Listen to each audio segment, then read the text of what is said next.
शुरुआत होती है बिली नाम के एक विजेल से, जो अपने बेस्ट फ्रेंड सोक्रेटिस नाम के एक लायन के साथ मस्ती कर रहा होता है। तभी उसे वहाँ हाइना पोप मिलता है, जिसे वो एक छड़ी की मदद से गोल्फ की तरह खेलने लगता है।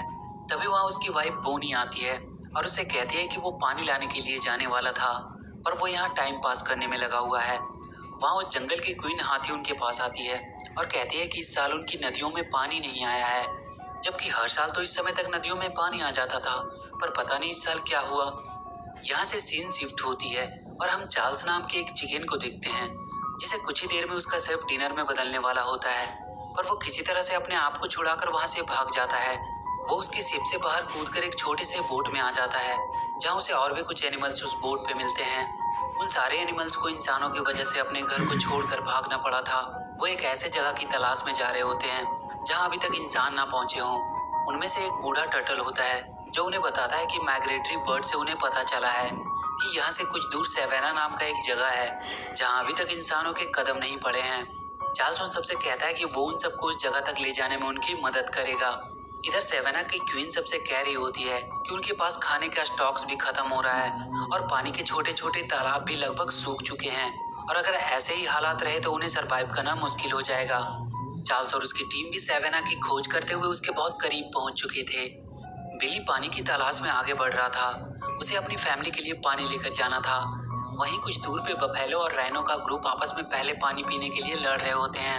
उनकी तरफ ध्यान ना देते हुए बिली सीधा वहां के तालाब से अपने बोतल में पानी भरने लगता है। जब उस पे राइनो और बफेलो की नजर पड़ती है तो वो गुस्से से उसे घूरते हैं। इधर बिली का बेटा जूनियर अपने दोस्तों के सामने अपने डैड की बहुत तारीफ कर रहा था। तभी वो सब देखते हैं कि बिली पानी को लेकर भागता हुआ आ रहा है और उसके पीछे बफेलो का एक ग्रुप पड़ा हुआ है। जूनियर खुश हो जाता है कि उसके डैड इतने मुसीबतों का सामना करते हुए भी उसके लिए पानी लेकर आ रहे हैं, पर उन बफेलो की वजह से बिली का सारा पानी बह जाता है। जूनियर के दोस्त उसका मजाक उड़ाने लगते हैं। वो बहुत उदास हो जाता है। उसे मनाने के लिए बिली उसके पास जाता है, पर वो बहुत गुस्से में होता है और वो बिली से कह देता है कि आज से वो उसका डैड नहीं है। बिली दुखी होकर वहां से चला जाता है। बोनी जूनियर से कहती है कि उसे अपने डैड से ऐसी बातें नहीं करनी चाहिए थी, पर वो कहता है कि उसे किसी से बात नहीं करनी, उसे अकेला छोड़ दे। बिली अपने दोस्त सोक्रेटिस के पास जाता है और कहता है कि उसे उसके साथ पानी की तलाश में जाना होगा, क्योंकि उसकी फैमिली को पानी की जरूरत है और उसे अपने बेटे जूनियर को भी दिखाना है कि वो एक लूजर नहीं है। सोक्रेटिस उससे कहता है कि वो कहीं नहीं जाने वाला है, क्योंकि वो यहाँ बहुत खुश है। बिली अकेले ही जाने लगता है। सोक्रेटिस उससे बताता है कि जब तुम रिवर बेड को फॉलो करते हुए आगे बढ़ोगे, तब तुम्हें वैली ऑफ डेथ को पार करना होगा। ये सुनकर बिली बहुत डर जाता है। वो उससे पूछता है कि ये वैली ऑफ डेथ क्या है।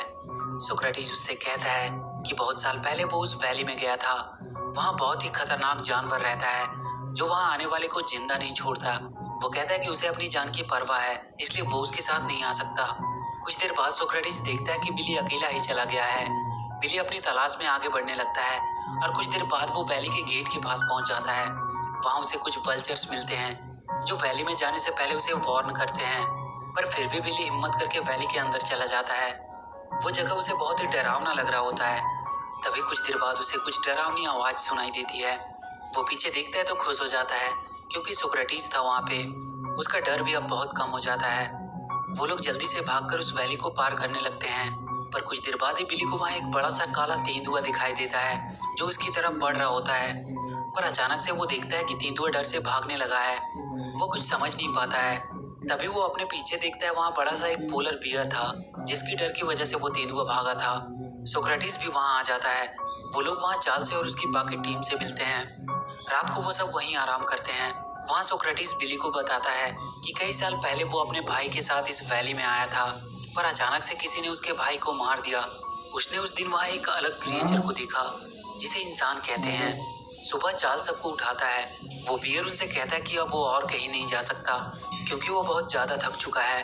चार्ल्स अपने दो एनिमल टॉबी और स्माइली को बिली के साथ पानी ढूंढने के लिए भेजता है, और वो उन दोनों टर्टल के साथ बियर के साथ ही रहेगा। वो चारों वहां से आगे बढ़ जाते हैं और बहुत जल्द वो उस वैली के अंत तक पहुंच जाते हैं। उन सबको वहाँ एक बड़ा सा डैम दिखाई देता है। उसी डैम की वजह से उनकी नदियों का पानी रुका हुआ था। वो सब छुपते हुए डैम के ऊपर जाते हैं। वहाँ वो देखते हैं कि नदी का सारा पानी यहाँ पे किसी ने कैद करके रखा हुआ है।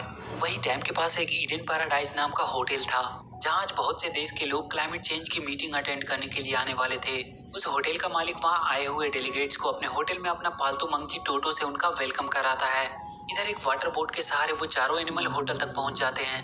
वो सब होटल के अंदर जाकर मस्ती करने लगते हैं। बिली और सोक्रेटिस वहाँ के कॉन्फ्रेंस रूम में पहुंच जाता है, जिसे देखकर वहाँ के सारे लोग बहुत डर जाते हैं। वो तुरंत होटल के ऑनर को कॉल करते हैं। ऑनर वहाँ का हंटर को आवाज देता है। हंटर अपनी बंदूक लेकर वहाँ आता है और बिली को शूट करने लगता है। बिली उससे बचने के लिए वहाँ के पूल में गिर जाता है, पर वो हंटर वहाँ का इजेक्शन बटन दबा देता है, जिससे बिली डैम के पाइप से होते हुए बाहर गिर जाता है। पर वहाँ उसे टोटो बचा लेता है। टोटो उन सभी एनिमल को हंटर से बचाने के लिए उस होटल के एक रूम में उन्हें छुपा देता है, पर वो सारे मिलकर उस होटल के कमरे को पूरी तरह से बर्बाद कर देते हैं। टोटो उन्हें समझाने आता है कि ऐसा करने से वो अपनी जान को खतरे में डाल रहे हैं। बिली उससे कहता है कि वो लोग यहाँ छुपे नहीं रह सकते, क्योंकि उन्हें उनकी फैमिली के लिए पानी लेके जाना है। टोटो उनसे कहता है कि उन्हें डैम के फ्लड गेट्स को खोलना होगा, जिससे उनकी नदियों में वापस से पानी जाने लगेगा। टोटो उन सबको लेकर डैम के मोटर रूम में पहुंचता है। बिली फ्लड गेट्स को खोलने की कोशिश करने लगता है। तभी वहाँ वो हंटर आता है और सोक्रेटिस को शूट करके बेहोश कर देता है। बिली से वहाँ का एक बटन दब जाता है, जिसकी वजह से फ्लड गेट्स खुलने लगता है और वो भी उसमें गिरकर बहने लगता है और उसमें बहकर वो वहाँ से बाहर निकल जाता है। टोबी और स्माइली भी उसके थ्रू ही बाहर आ जाते हैं। वो हंटर जल्दी से फ्लड गेट को बंद करता है और उन सबको मारने के लिए अपनी जीप लेकर उनके पास पहुंचता है। वो सब भागने लगते हैं। वो अपनी जीप से उनका पीछा कर रहा होता है, पर चार्ल्स उन दोनों टर्टल की मदद से उसकी जीप को पलट देता है। सोक्रेटिस को उन लोगों ने एक पिंजरे में कैद करके रखा हुआ था। वो उसे लास वेगास के किसी जू को बेचने वाले थे। चार्ल्स वहाँ के बाकी सभी एनिमल से कहता है कि उसे सेवेना के सभी एनिमल से जाकर बात करनी चाहिए और उन सबको यहाँ बुलाकर इस डैम को तोड़ देना चाहिए। वो सब वापस से सेवेना जाते हैं और सारे एनिमल्स को इकट्ठा करके बताते हैं कि कैसे इंसानों ने उसके जंगल में आने वाले पानी को डैम में कैद करके रखा हुआ है और अगर अभी उन्होंने कुछ नहीं किया तो वो लोग बहुत जल्द खत्म हो जाएंगे। और अगले दिन हम बहुत से जानवरों के झुंड को डैम की तरफ बढ़ते हुए देखते हैं, पर उनके साथ बफेलो और राइनो का ग्रुप नहीं था, क्योंकि वो उनका साथ देने से मना कर देते हैं। वो सारे एनिमल डैम के करीब पहुंच चुके थे। तभी वो हंटर एक प्लेन में बैठकर वहां आता है। वो उन पर एक मिसाइल दागने वाला होता है, पर तभी वो देखता है कि उसके पीछे टोटो है। वो उसे मारने लगता है और गलती से बटन दबने की वजह से वो मिसाइल वहां के डैम के पाइप के अंदर चली जाती है, पर वो फटती नहीं है। टोटो किसी तरह उस प्लेन को लैंड करवाता है। उस होटल के मालिक का बेटा माया सोक्रेटिस को उसके पिंजरे से आजाद कर देता है और इधर चार्ल्स अपने एनिमल्स को डैम पे अटैक करने को कहता है।